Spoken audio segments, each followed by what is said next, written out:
I'm joined on the line by British Olympic gymnast and Strictly Come Dancing winner Lewis Smith, and also Matthew Hall from Blacksticks Blue. Today we're talking about some new research. We're talking about fussy eaters and the ways in which we avoid trying new foods ahead of the Christmas season. So Lewis, according to this new research, a lot of us are actually grown-up kids when it comes to trying new foods, aren't we? We are indeed. That's what the research has been saying. And now that I read it and I think about it, I think I fit a little bit into that category as well. I've never been really too adventurous when it comes to buying food and kind of looking around the shops. I've always kind of stayed in my lane. I get the odd things now and again, but nothing too, nothing that's going to spice up my life too much. So yeah, I think I fall into that category, unfortunately. So what about you? Were there foods that you hated as a child that you now really love? Yeah, I was more of a texture kind of kid, so I kind of avoided like crunchy onions and gherkins. My mum had to chop up onion really, really finely to put it into a spag bowl, otherwise I wouldn't eat it. So yeah, I tend to kind of be all right now. I mean, I've started eating mushrooms and shellfish, which I never usually had before. So I'm being a little bit more adventurous. I like to cook as well, so that obviously helps trying to introduce new things to my diet. So yeah, I'm getting there.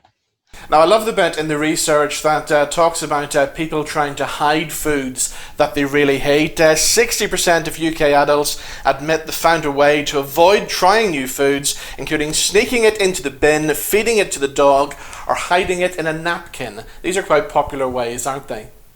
Yeah, I think it is. I think we're all guilty of that, and I think that probably is one of the main reasons why adults are quite nervous to start trying new things, is because of that embarrassment of, if you don't like something and you've got a mouthful of food, you know, if you're not someone that can swallow it, it's got to come out somewhere. So I think that's probably another reason why a lot of people are reluctant to kind of start introducing new things, or perhaps picking new things off menus when they go out for food. Yeah, and it's all about trying to incorporate new styles of food, I guess, smartly and sensibly, and do it gradually at a time. Now, the worst one I can think of was being at somebody's house and being offered a really disgusting, cheap glass of wine, and the only way to get rid of it was to kind of tip it into the nearest plant pot. I guess that plant didn't have a very nice time either, did it? started growing on a wonk after that. So why do you think people in the UK are so basic with their eating habits then? I think Louis touched on it really, in terms of we're scared of going wrong, and we're scared of that embarrassment factor is a really big thing for us. But also the senses, we don't use them all. We've got five, and the way something looks and the way something smells are two of the biggest barriers to what will prevent us trying something new.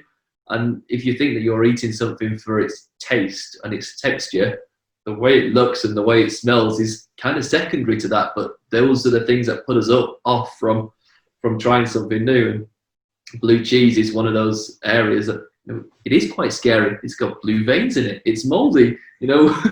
This is a big barrier for putting it in your mouth for the first time. But boy, if you do, you'll get that kind of smooth, creamy mouthfeel with something like Blacksticks Blue. Now, blue cheese, that was one of the things that people wanted to try and have a go at this Christmas. Yeah, blue cheese, kind of speciality cheeses, goat's cheese, Christmas pudding, sprouts. They're all things that people think they don't like, but actually they do want to try. They want to be a bit bold and a bit brave. So if you can incorporate them into your meal and pair them with something else, so that you're not diving straight in at the deep end, you'll really get a pleasant surprise. Now, in all the American Christmas movies, you always see them drinking eggnog, and for many years I always wanted to know what exactly was eggnog, what does it taste like. I tried it a couple of years back, and I have to say, it is absolutely disgusting. If you haven't tried eggnog, don't do it. Is it really? I've never tried it. I've never tried it. That's one of those things that I've seen people have, and I've never tried it myself either. Yeah, and I'd definitely be guilty of being a big kid with that. And I've never tried it, but I'm saying I don't like it. And I'm in that kind of third of people who are going to say I don't like that, and I've never even tried it. I think when you put egg in the same context of a drink, I think it's probably going to turn a lot of people off, isn't it? Yeah. What is it? What is it? This creamy, alcoholic kind of texture, like. Lewis, what about training as an athlete? Were there any kind of weird foods that you had to get used to say maybe keep up your fitness levels? I wouldn't say there was bad things that we had to eat. I mean, when I was here in the UK, my diet was pretty boring, very well balanced. My proteins and vegetables and my vitamins and smoothies and things like that. Pretty chilled. It was only when you're traveling abroad to various different exotic countries, and you get a little taste of their kind of cultural cuisine. Sometimes it threw a bit of a spanner in the works, depending on where you were.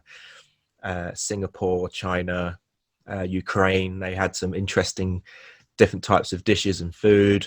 I think when I was in Singapore, I ordered sweet and sour chicken and rice, thinking we're going to get your UK version of sweet and sour chicken and rice. But it was like chicken foot, like the claw of the foot and stuff. And I to them it's normal, and like I didn't want to be rude and look at it and be like, what on earth's going on? So I just kind of ate around it and just had the rice and the sauce. You definitely get challenges every now and again. And I think now that I'm older as well, I think I'd be more inclined to be a lot more accepting to those different types of foods and cuisines.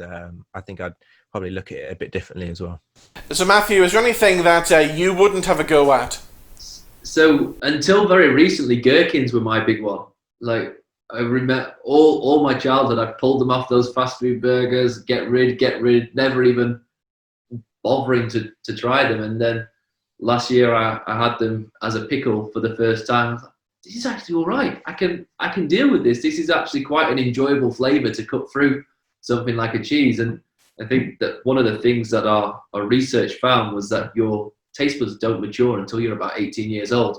And so all of those memories that we have, nostalgic memories of what foods you like and what foods you don't like, you've got to almost start again when you become an adult. And so many of us remain that kind of grown-up kid. We don't change our eating habits from what we liked as a kid or what we didn't like. And you've, like Louis said, you've got to kind of rediscover food and what do you put together, and how can something like a blue cheese add a little bit of oomph to a meal. That's all the things that you've got to experiment with again. So what's your plans for Christmas this year? What's on the menu for Christmas Day? I plan to indulge and eat so much. I mean, it's not going to be a typical Christmas. I mean, it's going to be a bit weird, but obviously we've got a lot of houses to visit, and when you're visiting a lot of houses, it becomes a lot of food and stuff. So, and it'd be rude not to try everyone's food. So, looking forward to feasting from morning till night. But yeah, I think when I prepare some food, I think I might add a bit of a twist this year. I usually like prepare a couple of the dishes for my mum's Christmas roast. I usually do like the stuffing. I do homemade cranberry. Wow. So I think I might add a few little tweaks in this year and see if anyone notices any new flavors without telling them. So Lewis, I can't believe it's been 8 years since you won Strictly. I know, it's been a while. 2012. Wow. 2012. It's time's flown, but feels like yesterday. I'm not going to lie, and each year that it comes on the show, it kind of reminds you of that experience as well, which always helps. So yeah, massive fan of Strictly. I had an incredible time on that show, and it's also led to so many other opportunities within the kind of the arts industry as well. So yeah, very grateful. Now, looking ahead to 2021, are there any projects in the pipeline that we should know about? I mean, I was supposed to be touring in a West End show. That was supposed to be touring from about June time this year, and obviously the whole COVID thing has knocked that on the head. So I'm not sure yet if they're bringing it back, and if they are, at what time in 2021. But hopefully I'll be a part of that project moving forward. I've got a property that we're going to be kind of getting on renovating, and I'm going to be a dad as well in February. Wow, congratulations. Which is really cool. Thank you very much. So excited for that. So yeah, it's been a bit of a doom and gloom year, but hopefully 2021 got lots to look forward to. So Lewis and Matthew, thank you so much for joining us on the show. The very best of wishes for 2021, and have yourselves a great Christmas. Thanks a lot, you too. Thank you.